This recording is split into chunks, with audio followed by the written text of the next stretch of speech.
morning, or depending on when you're watching this, good afternoon, good evening, or good night. My name's Ross, and as always told out of Voice of Radio, so today we need to take a look at, well, some Chinese cards. You see, I told you the other day that there were some exclusive Chinese cards coming in the new set, and I gave you the examples of Radiant Venusaur and Radiant Eevee. Essentially, what's going on here is that for whatever reason, almost certainly a licensing issue with Niantic, China are getting the Pokemon Go cards, not weird, but they're getting them with different artwork. Essentially, and again, just to be perfectly clear, right, I have a good understanding of business, because I've taught business for many years, I now cover TCGs, I have a good understanding of this stuff, but I obviously haven't seen the contract and the licensing agreements, because the only people I have are massively NDA'd and couldn't share.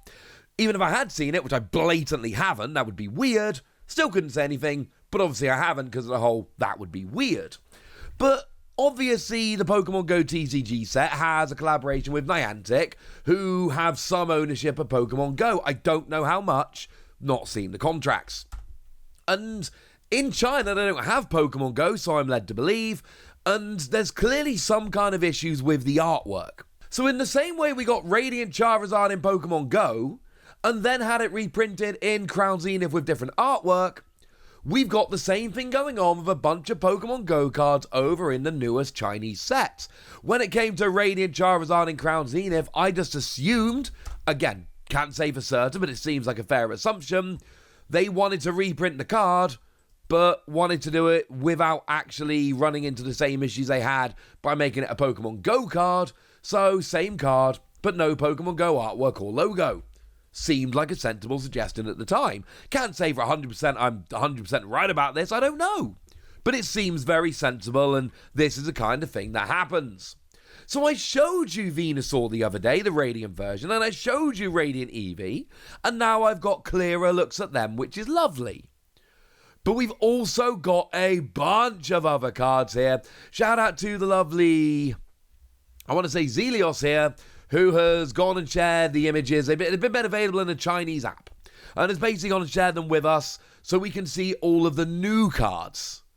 Like, for instance, a new Charizard. Yeah, that's right.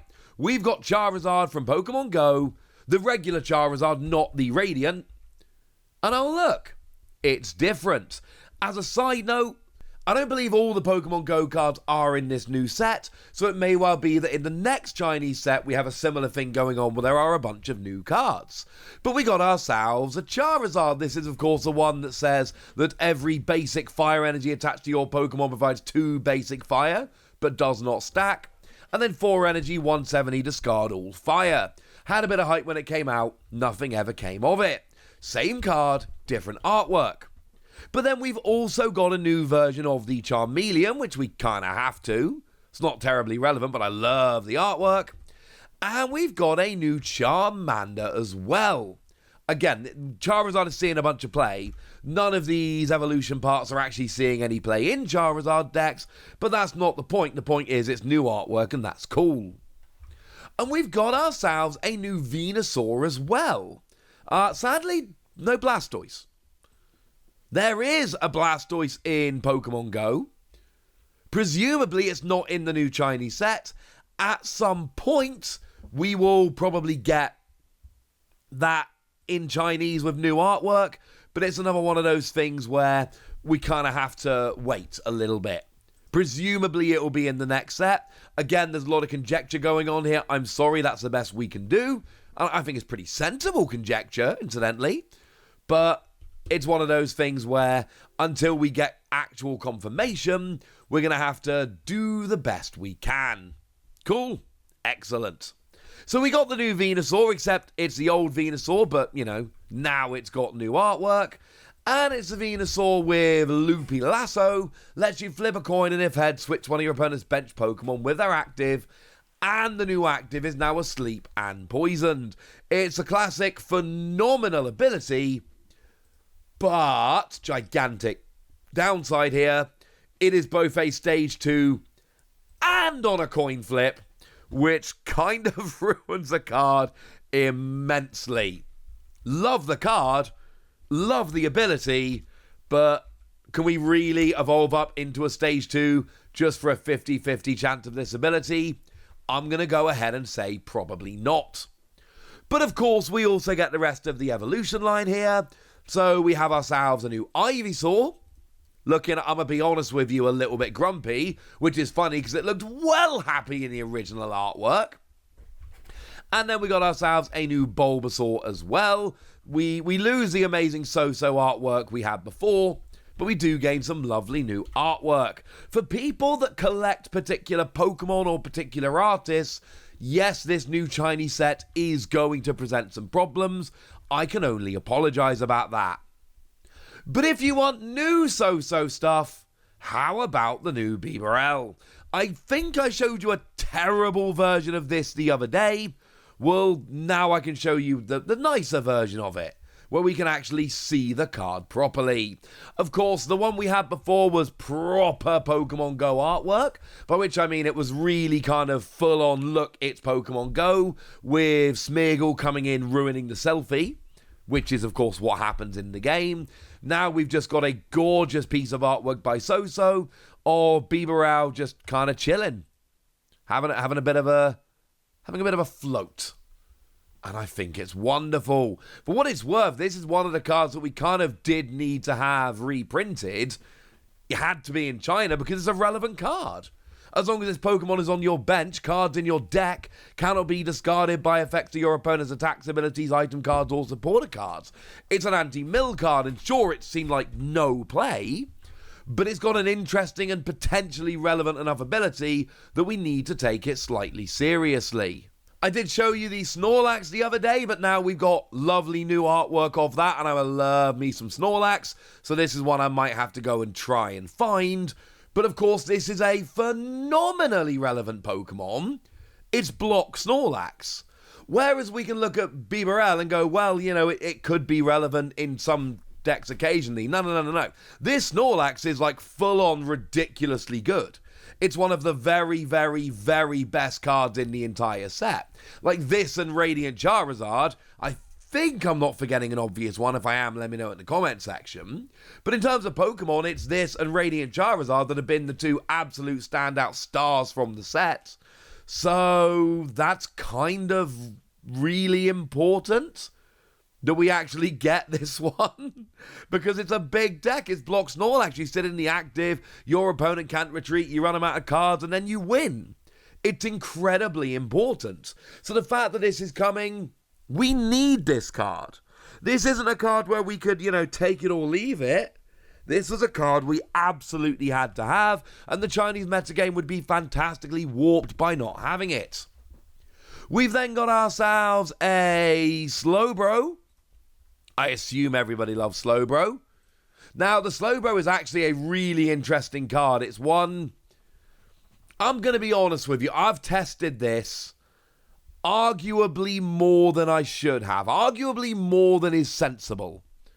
And I don't even really care, because I think this one could be really fun. It's the one with Twilight Inspiration.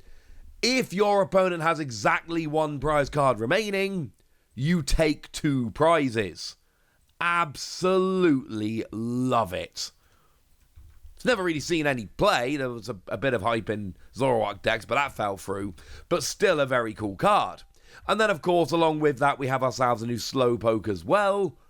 Slowpoke's not particularly great, although it does have an ideal fishing day. Lets you grab an item card back from your discard pile, but mostly it's just there to complete the evolution line. And then we've got Alolan Raticate coming in as well. This is the one that lets you search a deck for any card. Or it's got Super Fang that puts damage counters on your opponent's Pokemon until they got 10 HP remaining. I'm not claiming these are phenomenal cards, but they could be relevant. Oh, and we got a really lovely Alolan Rattata there as well. I just really like the new artwork. And the old artwork was fine, but I think the new artwork is spectacular. Big fan of it. But we're not done. Like, this is not all of the Pokemon Go cards. Now, when it comes to Radiant Charizard, as I told you last time when I told you about the Radiant Pokemon, they can just use the Crown Zenith artwork and that'll be fine. The cards I still have massive questions about are Egg Incubator, Lure Module, and Pokestop. Because they're like legitimate cards. Now, I'll be honest with you, it's only really Pokestop that sees any play, but Pokestop is probably the third best card in the set. And honestly, you could argue it above Snorlax or Radiant Charizard. I don't think I would, but it's definitely a top 3 card in the set. China needs Pokestop, but can you really get an alternate art Pokestop? Surely, if there is some kind of agreement which stops them using the art from the cards, surely it would stop them making a Pokestop card as well. I imagine, I don't know. So get ready for a stadium card that does the same thing but isn't even called Pokestop. And I suppose we've got the leaders as well, your Blanche, your Candela, and your Spark. We probably need them as well. Again, they're not good, but there's a potential they could see some play. So we still have a bunch of questions remaining about these Pokemon Go cards and how they're going to be transported over to China. For now, we have a bunch of new exclusive artworks, and I think that's pretty cool. But I've shown them all to you now, so now it's over to you guys. So let me know in the comment section what you think about this, how much you're excited, what you want from these new cards. Are you happy that China is getting these exclusive artworks, or does it make your collecting a little more stressful? Go nuts in the comment section, but be nice! And then make sure you like this video, subscribe to this channel, follow me on Twitter at @TheWasi. That's where we talk about Pokemon and a whole bunch of other card games. And please do consider checking out patreon.com/PTCG Radio, where you can support the channel, get some bonus podcasts, join a Discord, and all kinds of fun things. And of course, get shoutouts on the channel, like the lovely Eric Ridgway, who's been a supporter of ours for a long time now and is a very lovely person. So shout out to them for the support and the loveliness. But by far the most important thing, as always, look after yourselves till next time, would ya? Thank you very much for watching. My name's Ross, and you've been watching PTCG Radio.